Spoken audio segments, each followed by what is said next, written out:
예, 오늘 이제 우리 7가지 죄악에 대해서 살펴보는 가운데 이제 마지막 끝에서 두 번째죠. 오늘이 이제 정욕이라고 하는 부분인데요. 이 정욕이라는 것은 서구 사회에서는 특별히 말하지 않아도 치명적인 그런 그 죄로 인식이 되어 왔습니다. 기독교 문화가 또 지속적으로 영향을 미쳐왔던 이런 그 서구 사회 같은 경우도 이러한 그 정욕에 대한 부분이 있어서는 부도덕의 대명사처럼 취급이 되어 왔기 때문에 우리가 이 부분은 뭐 두말할 것 없이 분명히 우리들의 삶 가운데에 우리가 반드시 걷어내야 될 분명한 죄라는 것입니다. 사람들은 이 부분에서 이제 기독교적으로도 워낙 치명적인 죄다, 그리고 부도덕한 죄다라고 알려졌기 때문에 이것이 이제 어떤 면에서는 음성적으로 은밀하게 추구할 수밖에 없는 그러한 그 죄라고도 볼 수가 있어요. 교회 안에 과연 이 부분의 이 죄가 머물러 있을까? 머물러 있다라는 것입니다. 교회 안에 구성원들 가운데에도 이런 죄에서 벗어나지 못하고 그 굴레에 묶여서 계속 그 죄된 생활들을 하고 있는 사람들이 있습니다.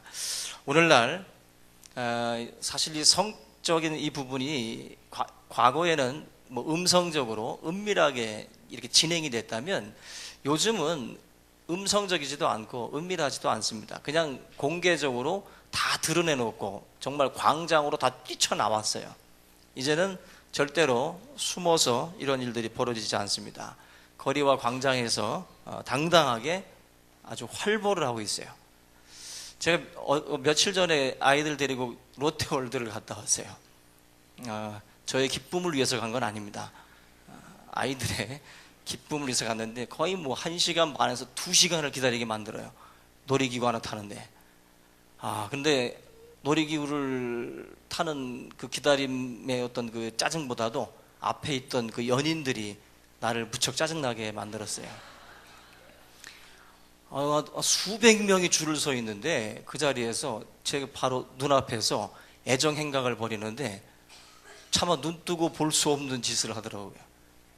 아주 어려 보이던데 한 20대 초나 아니면 19살 뭐 이렇게 좀 거의 좀 애띄어 보이는 연인인데 그냥 이렇게 손만 잡고 있어도 제가 그냥 포옹만 하고 있어도 제가 용서할 수가 있겠는데 이건 뭐 자기들 방이에요, 방. 정말 너무 많은 사람들이 보고 있는데도 불구하고 그 자리에서 그냥 버젓이 하더라고요. 버젓이. 그 앞에는 모델 같은 연인 여자들 둘이 있었는데 그 여자들도 정말 눈 뜨고 못 보겠는지 그냥 체념을 하더라고. 제가 그걸 보면서 요즘에 아이들이 정말 대담해졌다라는 생각이 들 정도로 주변에서 어느 정도 이제 애정 행각들을 벌이고 있었지만 앞에 있는 연인들만은 못했어요.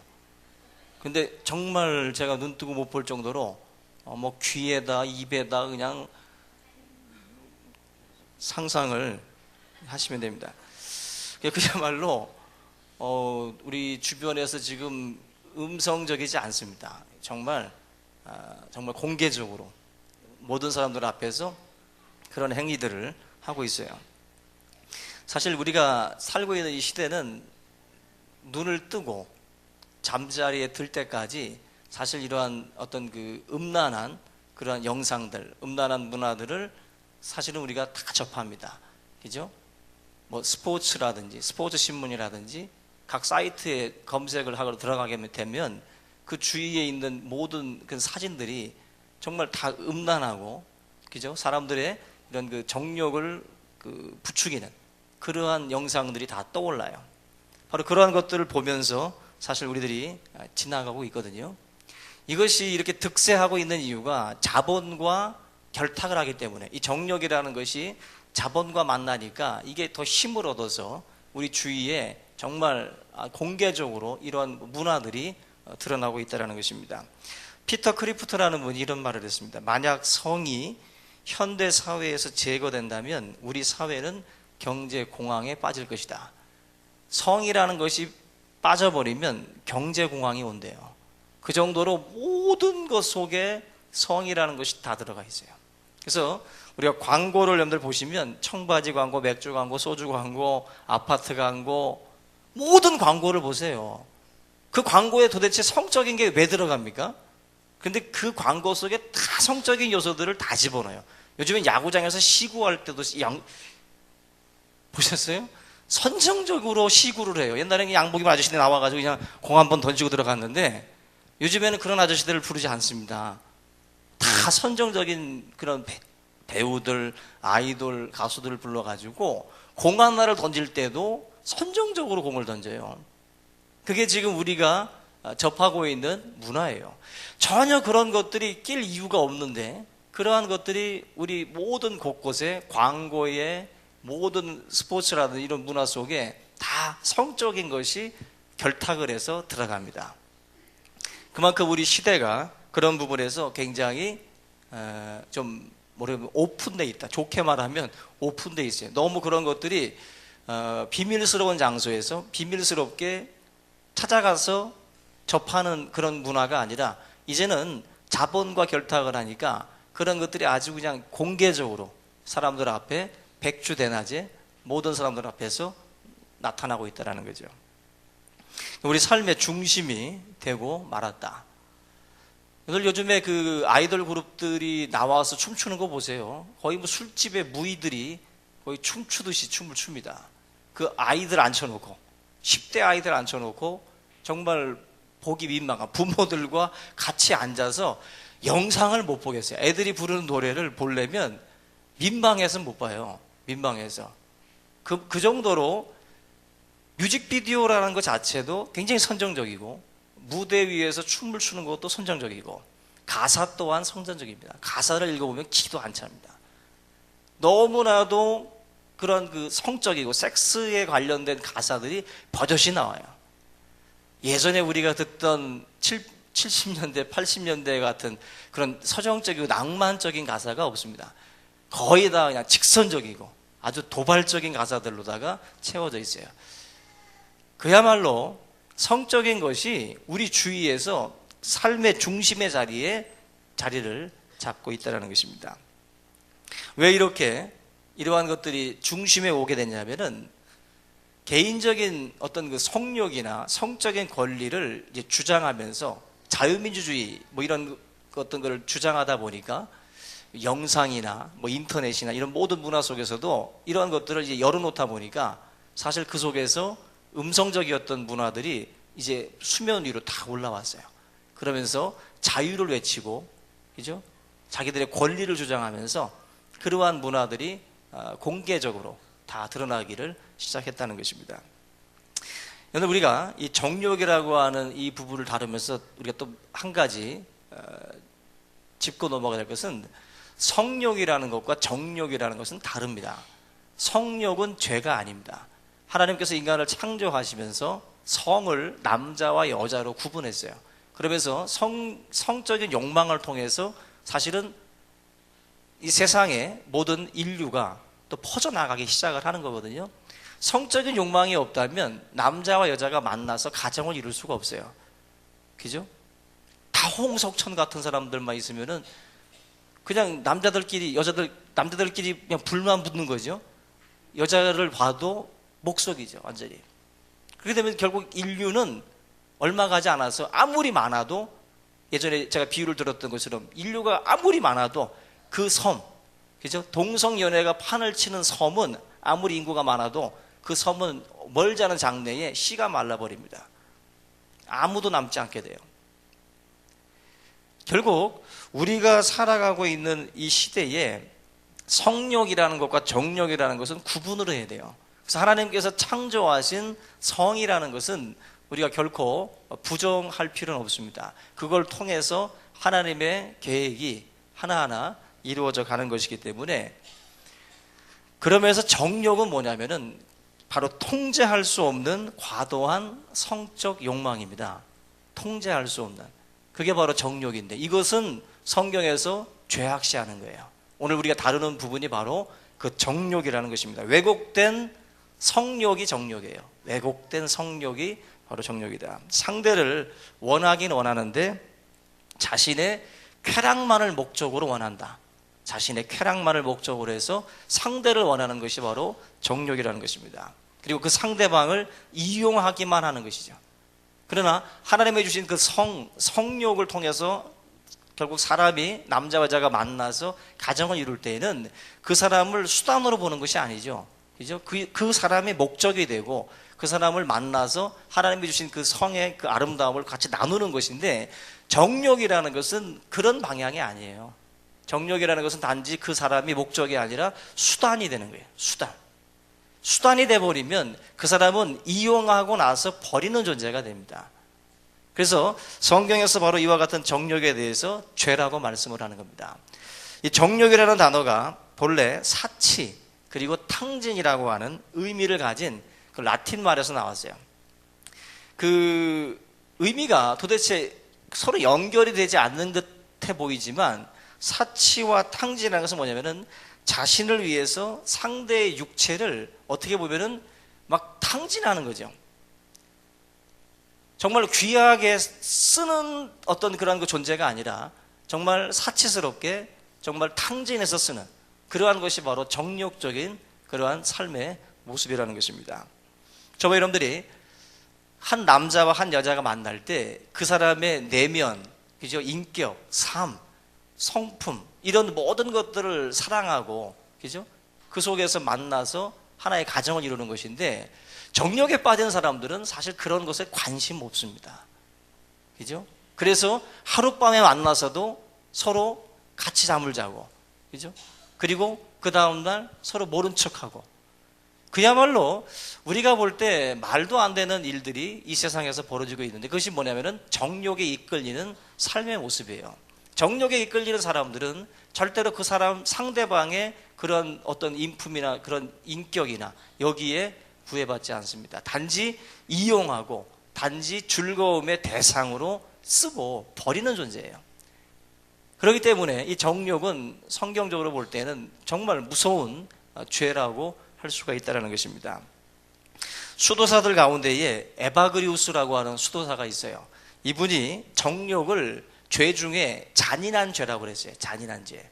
왜 그러냐면은 바로 자기 자신의 만족만을 위해서 상대방의 육체와 정신을 피폐하게 만드는 것이기 때문에 이 정욕이라는 것은 굉장히 이기적인 죄예요. 그리고 잔인한 죄입니다. 자기의 그런 그 쾌락, 자기의 그 충족을 위해서 다른 상대방의 아픔이나 그 사람의 인생이나 이런 것에 대해서는 전혀 고려하지 않는 것이죠. 우리가 뉴스지상에서 보는 수많은 성폭행범들을 보면 한 사람의 인생, 한 사람의 가정, 이와 같은 것들에 대한 고려가 전혀 없지요. 자기들의 그 정욕을 채우기 위한 도구로서 쓰고 버리고, 그죠? 죽이는 그러한 일들을 자행을 합니다. 정욕에 이끌리게 되면 바로 그와 같은 하나님께서 허락하신 성욕의 범위를 벗어나서 그야말로 다른 그 룰에서 벗어난 일들을 자행을 하게 됩니다. 저와 여러분들이 이런 정욕의 본질 자체가 자기 만족이다라는 거. 그래서 우리가 그 자기 유익을 위해서 살고 자기 만족을 위해서 산다라는 것은 굉장히 위험한 거예요. 자기 유익, 자기 만족만을 바라는 사람들은 이런 정욕이라고 하는 죄악에 빠질 수 있는 가능성이 아주 크게 열려있는 사람들입니다. 그래서 저와 여러분들이 이런 부분에서 목적을 상대방에다 둬야 되는데 단순히 그 상대방을 수단으로 둔다는 것 자체가 굉장한 그런 그 오류죠. 토마스 아퀴나스라고 하는 신학자가 있습니다. 이분이 정욕을 흡인력이 굉장히 강한 죄악이라고 그랬어요. 그래서 이 흡인력이 강한 정욕에서 벗어난다는 것은 굉장히 어렵다고 그랬습니다. 그만큼 토마스 아퀴나스라든지 뭐 아구스티누스라든지 이런 사람들이 다 어떻게 보면 이 정욕의 무서움을 아는 사람이에요. 특별히 이 어거스틴 같은 경우는 본인이 이 죄악에 빠졌던 사람이기 때문에 그 죄가 얼마나 무섭고 얼마나 헤어나오기 힘든 죄인지를 알았어요. 마찬가지로 지금 이 시대에 우리에게도 이 흡입력이 강한 이 정욕이 사실 우리 주변에 바짝 붙어 있습니다. 너무나도 많은 문화가 우리 손끝에 바로 와 있어요. 그러다 보니까 수많은 청소년들, 또 뭐 중년의 남성들, 그죠? 또 노년에 계신 분들도 마찬가지고, 모든 분들이 지금 세대를 구분하지 않고 이 정욕이라는 이 죄악에 많은 분들이 무너집니다. 뉴스 보세요. 우리가 볼 때는 저 나이 드신 분이 저런 짓을 했을까 싶은 나이가 되신 분들도 거기에 무너져요. 그리고 너무나도 어린 아이들인데도 그 아이들도 그 죄의 욕망에 또 빠져들고, 정욕이라는 것은 세대를 가리지 않습니다.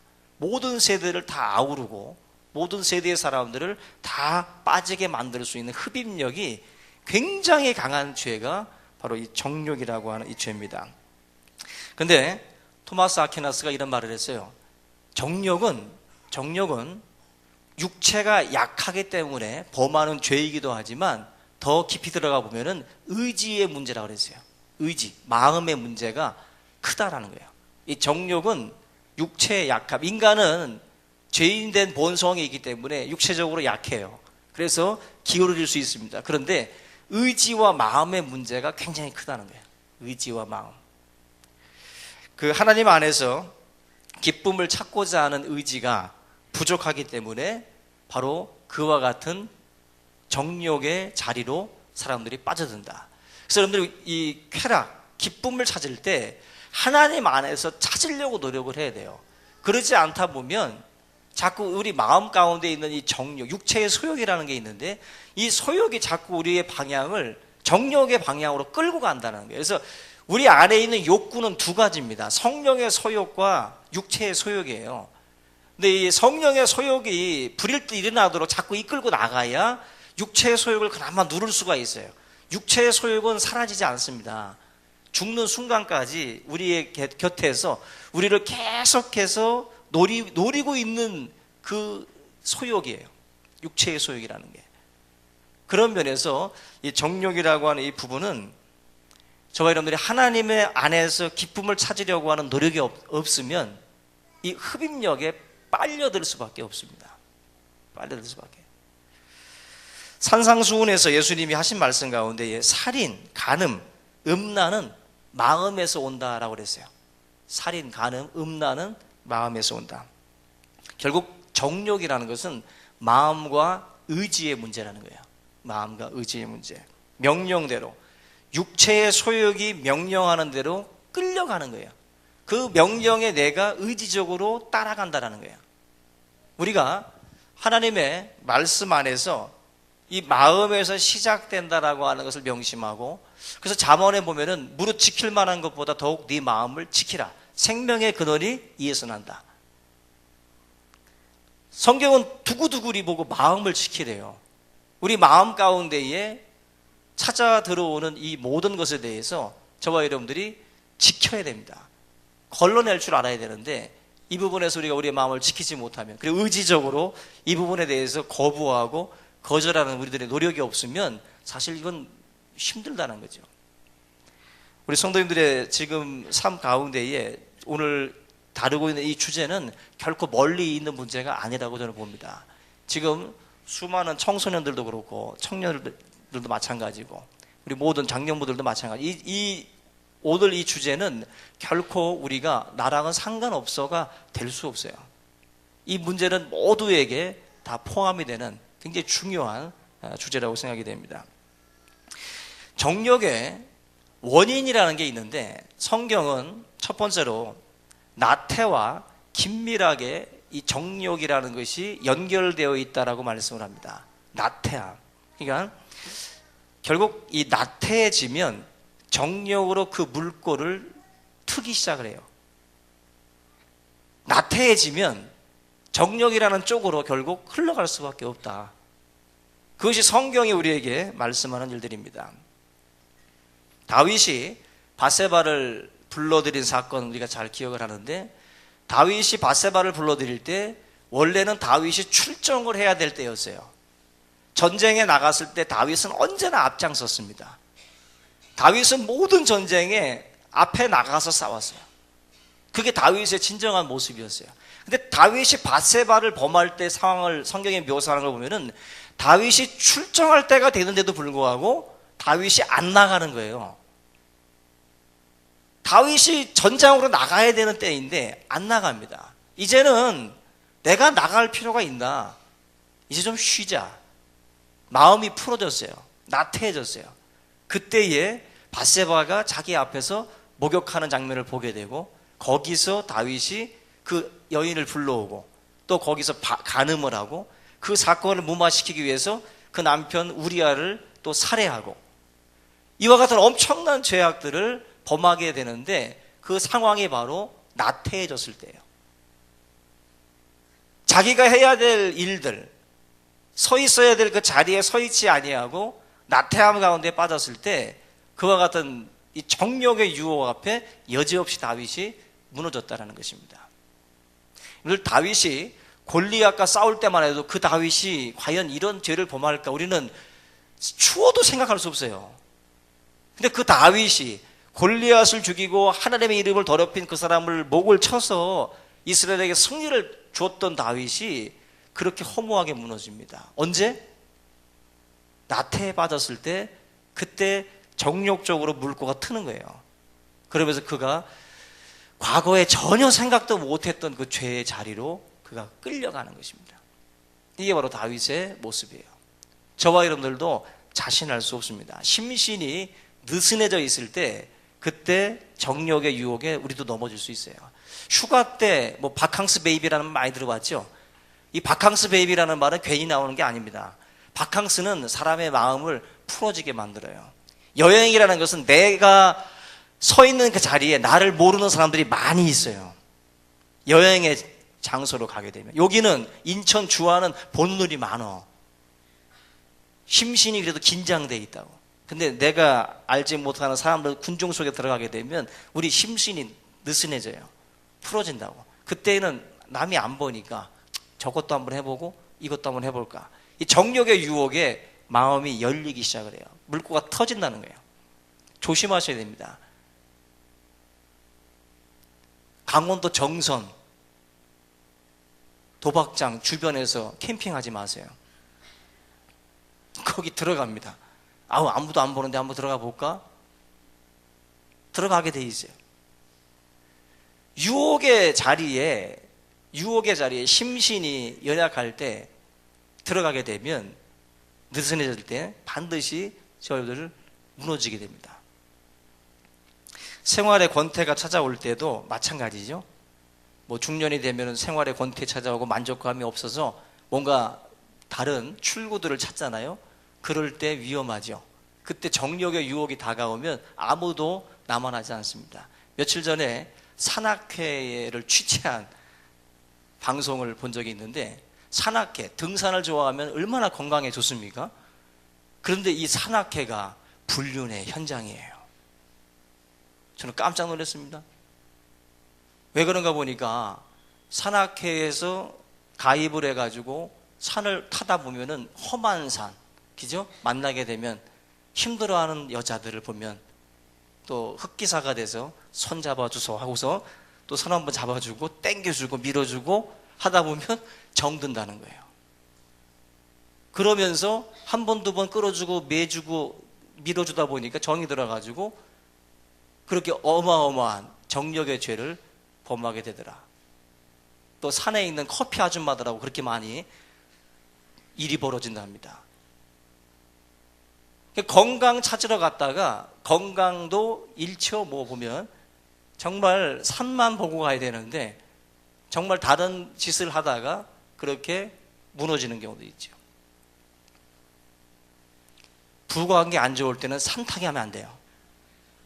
부부관계가 좋을 때 타야 됩니다. 부부관계 안 좋을 때는 커피 아줌마를 만날 가능성이 높습니다. 그게 취재 결과 나온 거죠. 부부관계 안 좋을 때 남편을 중국으로 사업차 보내면 안 됩니다. 두 번째 마누라 생긴다고 그러잖아요. 중국에. 그야말로 우리들이 생각하는 것 이상으로 정력의 유혹에 사실 다들 약해요. 다 넘어집니다. 그리고 얼마 전에 그런 말도 있죠. 세종시에 꽃뱀들이 꽈리를 틀고 기다리고 있다고. 그죠?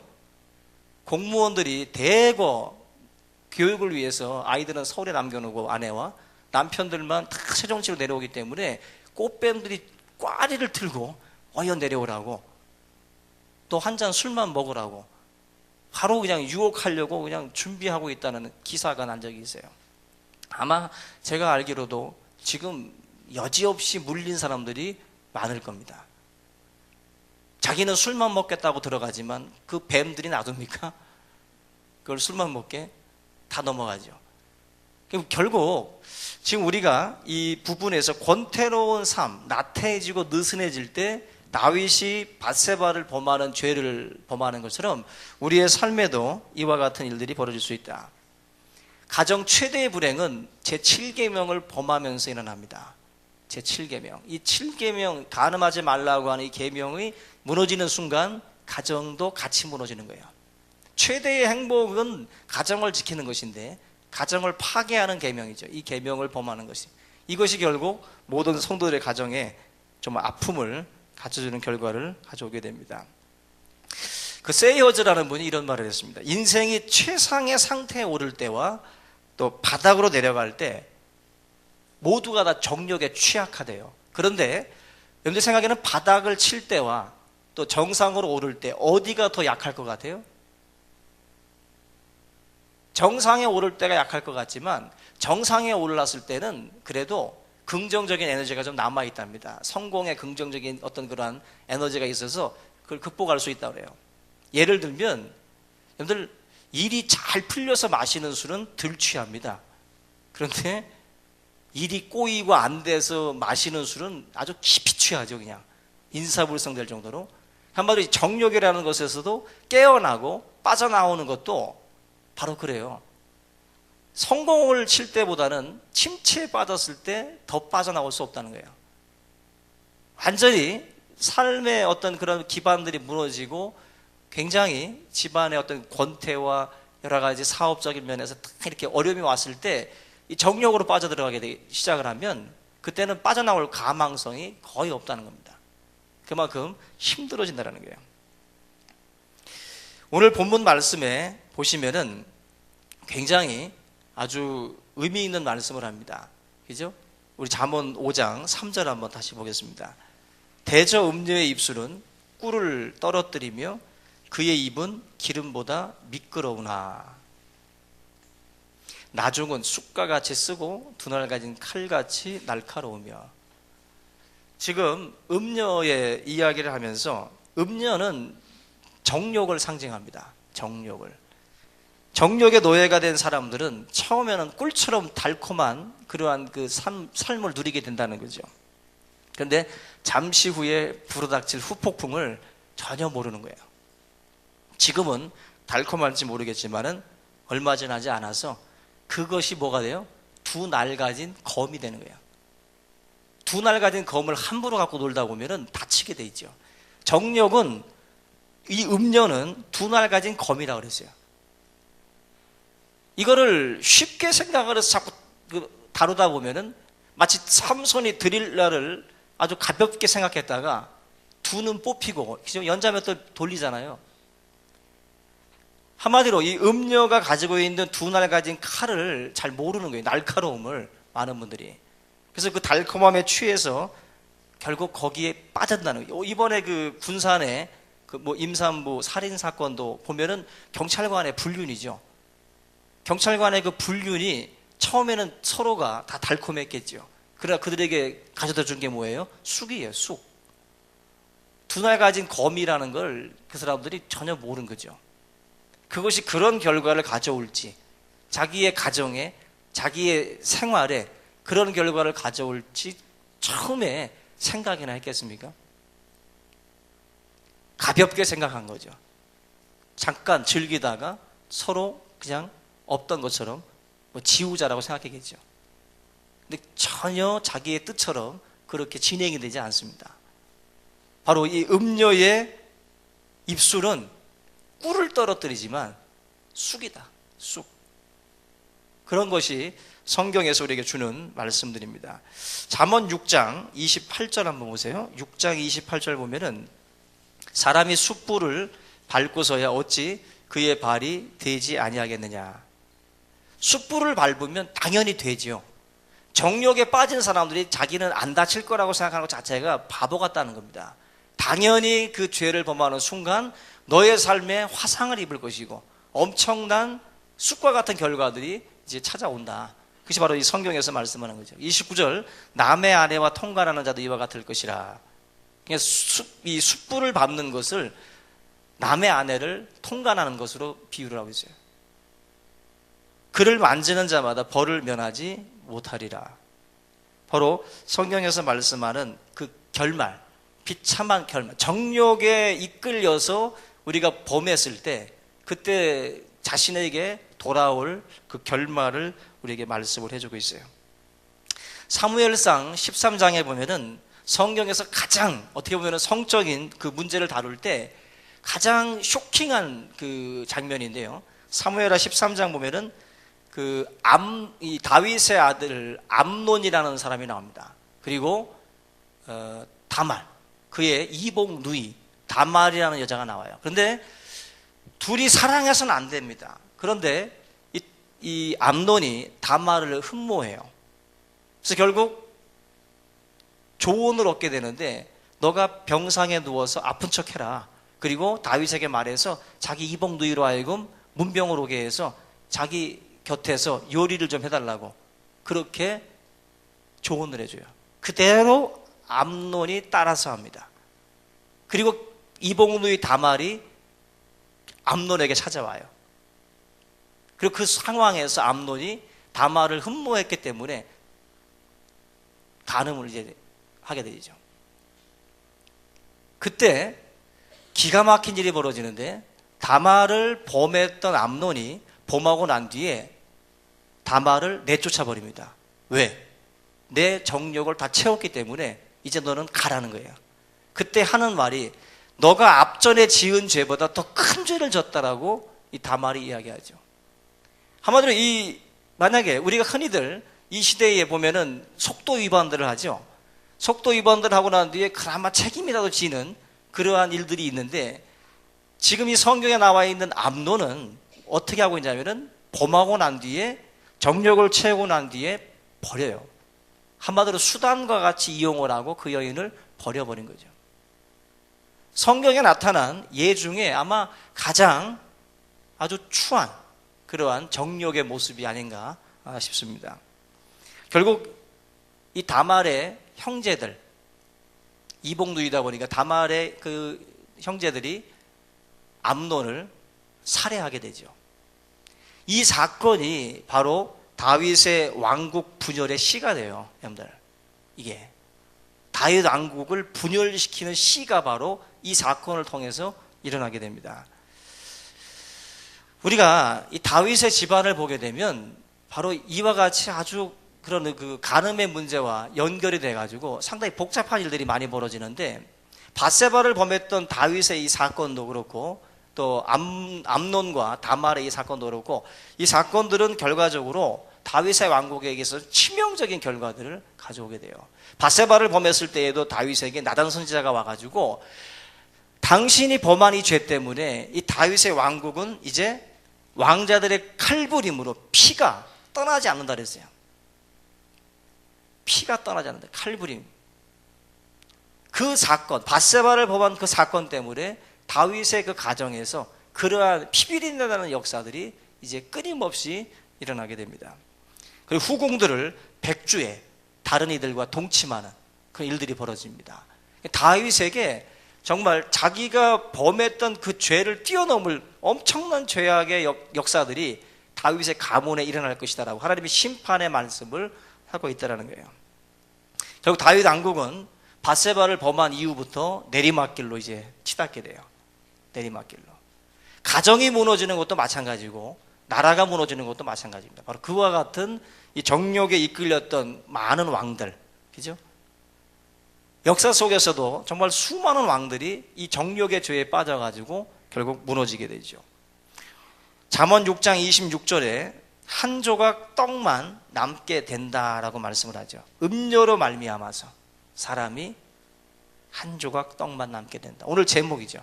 한 조각 떡만 남게 하는 것이 바로 정욕이라는 죄입니다. 이 죄에 빠지면 모든 사람들이 정말 치명적으로 무너지게 되죠. 그래서 패가 망신한다. 그리고 모든 것들을 다 잃게 된다.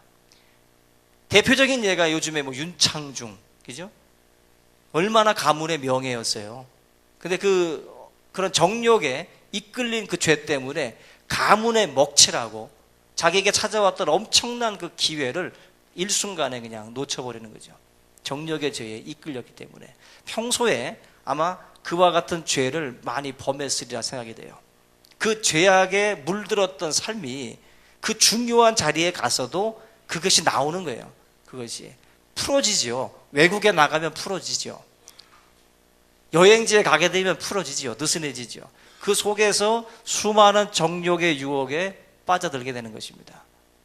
저와 여러분들이 한 조각 떡만 남게 하는 이 정욕, 우리 삶 가운데에 정말 가까이에 있다라는 거 서로 명심하시고 서로 항상 이 부분에서 깨어서 주의하는, 그리고 자기 자신을 믿지 않는 그러한 여러분들 생각을 꼭 가지시기 바랍니다. 자기를 믿어서는 안 됩니다. 그 신자들이 특별히 이 정욕과 관련해서 깊이 기억해야 될 것은 다른 걸 다 떠나서 정욕이 뭐냐면 성령이 거하시는 이 성전인 이 몸을 더럽히고 훼손하는 거예요. 다른 죄는 몸 밖의 죄라고 한다면 정욕은 자기 몸 안의 죄라고 그랬어요. 이 죄는 굉장히 무서운 죄고 굉장히 위험한 죄예요. 정욕에 빠져서 헤어나는 것 쉽지 않습니다. 갈라디아서 5장 19절 이하에 보시면 음행에 빠지는 자는 하나님 나라를 유업으로 받을 수 없다. 분명하게 말합니다. 정욕에 빠져서 음란하고 음행하는 이 생활을 하고 있는 자들은 하나님 나라에 갈 수 없어요. 그 자기의 몸을 더럽히고 그러한 훼손된 삶을 살아가면서 하나님의 성령이 그 안에 있을 수 없고 또 그가 주님이 기뻐하시는 삶을 살아갈 수는 없습니다. 그래서 음행하는 자는 하나님의 나라를 유업으로 받을 수 없다. 두 살림을 하면서 교회 나와서 기도한다? 말도 안 되는 짓이죠. 그럼 분명히 하나님 앞에 회개하고 철저하게 꼬꾸라지지 않는 이상은 구원 받을 수 없어요. 음행의 죄는 성경에서 분명하게 하나님의 나라에 들어갈 수 없다라고 말씀합니다. 그러면 결론적으로 어떻게 하면 이 정욕을 이길 수 있는가, 우리가 중요한 문제인데, 우리가 익히 자주 우리가 접했던 것 중에 하나가 첫째로는 자리를 피하는 거죠. 절대로 그 자리에 자기가 나름대로 훈련이 돼 있다라고 생각을 해서 그 자리를 그냥 버티려고 하지 말고, 자기가 그 정욕에 자꾸만 이끌린다 싶으면 이사를 가든지 직장을 옮기든지 어떤 수를 써야지 그 자리에 계속 버티면 안 된다는 거야. 거기서 잃는 것보다 그 죄에 빠져서 잃는 것이 더 크기 때문에 그 자리에 버텨서 이기려고 하지 말라는 거예요. 상황에서 벗어나라는 거예요. 보디발의 아내의 유혹 앞에 요셉이 옷 벗어 던지고 도망간 것처럼 그 자리에서 도망가셔야 된다는 거예요. 성경은 절대로 정욕의 문제는 버티라고 말하지 않습니다. 그 자리에 지켜서 싸우라고 하지 않아요. 여러분들이 만약에 누군가가 자꾸 눈에 밟히고 자꾸만 이상한 생각이 찾아오면 옮겨야 돼요. 옮기지 않으면 죄를 범할 가능성이 높습니다. 그래서 정욕을 피하라는 말씀은 다시 말하면 너에게 금전적으로 아니면 어떤 손해가 있어도 그 자리를 뜨라는 거예요. 보디발의 아내의 유혹에 요셉이 눈 한번 질기시 감고 거기에 응답했으면 출세했을 수도 있어요. 근데 그거는 앞에 잠깐만 보는 것이죠. 쑥이 기다리고 있고 두날 가진 거미라는 것을 모르는 사람들은 그 달콤함에 눈 한번 감고 범하게 되죠. 그래서 성경은 피하라고 말씀을 합니다. 진흙탕을 걸어갈 때 튀지 않고 걸어갈 수 있어요? 그렇게 걸어갈 수가 없죠. 그 속에 있으면서 내가 고고하게 내 믿음을 지킬 수 있다? 아닙니다. 반드시 옮기셔야 돼요. 피하셔야 돼요. 그거 여러분들이 이번 주에 이 말씀이 걸린 것도 다 뜻이 있을 줄 믿습니다. 휴가를 앞두고 또 여러분들 직장 문제, 여러분들 삶의 문제, 이 자리에 잘 보세요. 분명히 마음에 드는 남자, 마음에 드는 여자가 있을 수 있습니다. 결혼했는데 결혼 안 한 총각 처녀면 상관없어요. 그런데 분명히 성경에서 말씀하는 이런 그 성욕의 방향에서 벗어난 정욕의 유혹에 지금 서 있는 사람들이 있을 수 있어요. 여러분들이 반드시 성경의 말씀 따라 피하는 그런 선택들을 하셔야 됩니다. 두 번째로는 이 시대의 거짓말에 속지 마셔야 돼요. 이 시대의 거짓말이 있어요. 대표적인 게 나는 내가 원하는 사람과 함께 무엇이든 즐길 권리가 있다. 내가 원하는 사람이면 그와 즐길 권리가 있다. 제가 앞에서 말씀드렸던 롯데월드 사건이죠. 예? 내가 사랑하면 나는 누가 뭐라고 하든지 간에 즐길 권리가 있다라는 거죠. 그러한 그 세상적인 그런 그 말들에 우리가 현혹이 돼서 불륜임에도 불구하고 내가 사랑하고 내가 원하고 내가 즐기고 내가 좋다는데 누가 이 일을 방해하고 막을 수 있냐는 거예요. 근데 성경은 엄연히 남의 이웃의 아내를 탐하지 말라고 말씀을 하죠. 그죠? 분명히 그 정욕의 죄에 대해서 성경은 분명하게 지적을 하고 있습니다. 어떤 분은 그래요. 보통 남자들이 예비군 훈련장 가면은 이런 소리들 많이 합니다. 어디 갔더니 어느 여자가 좋고 뭐 또 이제 바람핀 얘기 뭐 이런 얘기들을 막 주고받아요. 근데 그런 말들 합니다. 좀 바람을 폈더니 삶에 활력이 있어. 그동안에 이게 권태로웠는데 아주 생기가 넘치고 활력이 넘친다고 해요. 그래서 나에게는 정말 아주 청량제 같은 그러한 삶이라고 말을 합니다. 여러분들의 삶에 활력을 준다고 좋은 게 아닙니다. 그게 나중에 뭐가 돼요? 쑥이 돼요. 두 날 가진 검이 됩니다. 감당할 수 없는 후폭풍이 기다리고 있어요. 성경은 우리에게 아주 두고두고 이 잠언의 말씀에도 보면 이 정욕에 대한 주제를 굉장히 많이 다뤄요. 굉장히. 근데 지금 우리 사회에서 무너지는 사람들은 보면은 이 돈과 정욕 여기에서 무너져요. 거의 다가 정욕의 문제와 돈의 문제. 이번에 그 차승원 씨 아들 이번에 나온 사건 보니까는 24살밖에 안 됐는데 대마초 흡연에 또 무슨 성폭행으로다가 지금 수사 중에 있는데 이게 지금 보면 굉장히 아주 문제가 큰 사건이죠. 이 문제도 한마디로 자기가 가지고 있는 많은 것들이 있잖아요. 부모로부터 갖고 있는 많은 것들. 근데 이 모든 것들을 삽시간에 어떻게 보면 잃는 것이 바로 이 정욕의 죄입니다. 정욕의 죄. 정욕을 이기는 길, 바로 이 시대의 거짓말에 속지 말라. 마지막으로는 배우자와의 친밀함을 높이라는 것입니다. 부부가 하나님 앞에서 일생 동안 서로에게 헌신할 것을 약속을 했거든요. 그래서 스탠리 하워스라고 하는 분 이런 말을 했어요. 부부 관계에서 정말 중요한 문제는 현재 사랑하고 만족하느냐가 아니라 상대에게 헌신하려는 마음이 있느냐라고 그랬어요. 왜냐하면 우리가 결혼할 때 그 서약을 하잖아요. 서약을 할 때 이렇게 서약을 합니다. 그죠? 기쁠 때나 슬플 때나 어려울 때나 한결같이 서로 사랑하겠느냐고 묻죠. 우리가 사랑하느냐고 묻지 않고 기쁠 때나 슬플 때나, 그죠? 어려울 때나 한결같이 사랑할 수 있는. 이 말은 뭐냐면은 서로에게 헌신하고, 그죠? 서로를 위해서 우리가 이러한 어떤 그 자기 희생, 이러한 것들이 어떻게 보면 결혼의 핵심 요소라는 거예요. 핵심 요소. 결혼의 핵심은 바로 희생과 헌신입니다. 근데 이걸 빼버리고 자꾸 육체적인 쾌락이라든지 성적인 만족, 여기에 자꾸 포인트를 더 두게 되면 거기에서 이제 문제가 발생하게 되는 거예요. 포인트를 저와 여러분들이 그 서약했던 그대로 기쁠 때나 슬플 때나 어려울 때나 한결같은, 다시 말하면 희생하고 헌신하는 삶이 서로에게 필요하다라는 거죠. 우리가 배우자에게 친밀하지 아니하면 결국 다른 쪽의 정욕의 방향으로 물꼬가 트게 돼 있죠.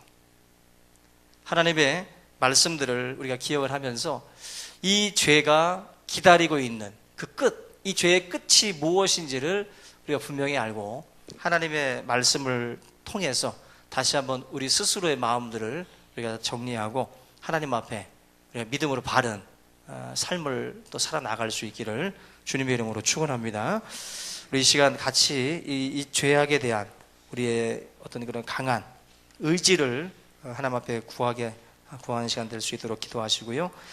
삶 가운데 이런 미혹의 요소들을 물리칠 수 있는 힘을 달라고 하나님 앞에 간구할 수 있기 바랍니다. 같이 기도하겠습니다.